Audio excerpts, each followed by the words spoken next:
Nabi SAW akan hukumnya. Biasalah lah ni pun tuan-tuan banyak duk pakai handphone macam-macam jenis ni, rosak. Kita pergi kedai Cina, suruh dia repair. Masa kita pergi, dia duduk berdiri kat kaunter tu, kita pun bagi kat dia. Elok dia ambil, wah dia kata ini lu kena tinggal 2 jam, nanti sat mai balik 2 jam. Kita pun kata okey lah, kita pergi ronda mana dulu. Kita mai balik tengok apa, dia duk kena satu mi apa ke dengan phone kita duk dari sebelah. Dia makan mi, dia duk makan binatang apa tu, tulang-tulang apa tu makan, dia duk pegang phone kita duk buat apa-apa tu, sekali dia sambung makan, kita mai duk tengok macam tu. Muka dia duk mai biru putih dah. Weh, kita kata dia hang makan apa tu? Wah tak makan lagi dia kata. Bukan, hang makan apa tu? Wah, ini lu orang Islam tak boleh makan ya. Allah, kita kata. Tangan dia duk makan tu, dia duk pegang tulang tu, dia duk buang pergi tepi apa, dia duk pegang phone kita, dia duk buat setting apa. Allah. Telefon ustaz. Ustaz, nak kena samak pun saya.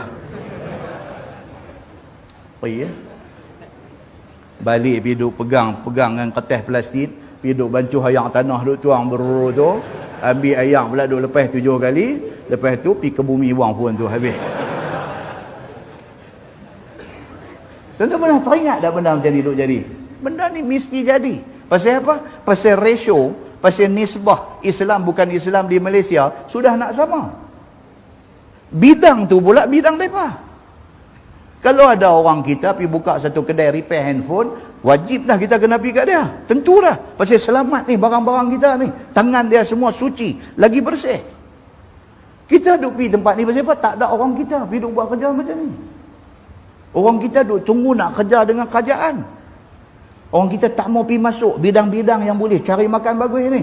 Tak mau nak masuk. Pasal apa? Dia kata, ustaz tak boleh masuk bidang ni ustaz. Bidang ni mereka conquer semua. Kalau kita masuk pun, kita tak boleh nak lawan dengan mereka. Kita buka kedai repair handphone ustaz, dia hantar main spare part dekat kita, dia bagi dekat kita harga RM30, sedangkan dia bagi dekat kedai bangsa dia bagi dekat mereka RM20. Mereka ambil daripada dia RM20, mereka jual RM30. Kita pun dah dapat RM30, kita nak jual apa duit? Kita jual RM35, orang tak main. Mereka kata main, beza RM5 daripada kedai tu. Kita duk tunggu, ayak liang duk meleleh, ayak mata duk meleleh, tutup kedai. Tuan nampak tak masalah duk jadi hari ni? Masalah duk jadi ni macam ni. Pasal apa? Pasal bidang ini sudah di-conquer. Bidang ini sudah dimonopoli. Bidang ini sudah dikontrol oleh mereka semua.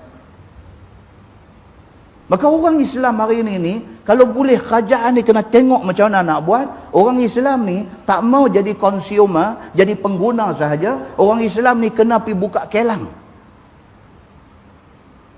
Orang Islam ni bukan sampai nak jadi supplier aja, kena pergi buka kelang. Itu sebab bila Tan Sri Syed Mokhtar Al-Bukhari duk mengembangkan dia punya empire perniagaan dia, tidak sepatutnya orang Melayu, orang Islam nak berdengki dengan dia. Tak sepatutnya. Pasal apa? Pasal bila dia kaya, dia boleh buat ni. Benda-benda hak kita nak kena buat lama dah ni. Duk tunggu dia buat. Terus saya duk berdengki dengan dia. Terus saya duk kata dia ni koroni. Terus saya duk kata macam tu, macam ni dekat dia. Dia orang Islam. Dia orang Al-Ustaz. Orang Al-Ustaz. Bila dia naik, tak banyak sikit tumpah dia kepada kita, orang Islam. Tak banyak sikit sumbangan dia kepada kita, orang Islam. Muslimin dan muslimat yang dirahmati Allah sekalian. Dia duk masuk dalam WhatsApp, duk hantar ni. Kata dia ni lah ni, kelang roti pun dia punya, gula pun dia nak beli, yang dia nak ambil.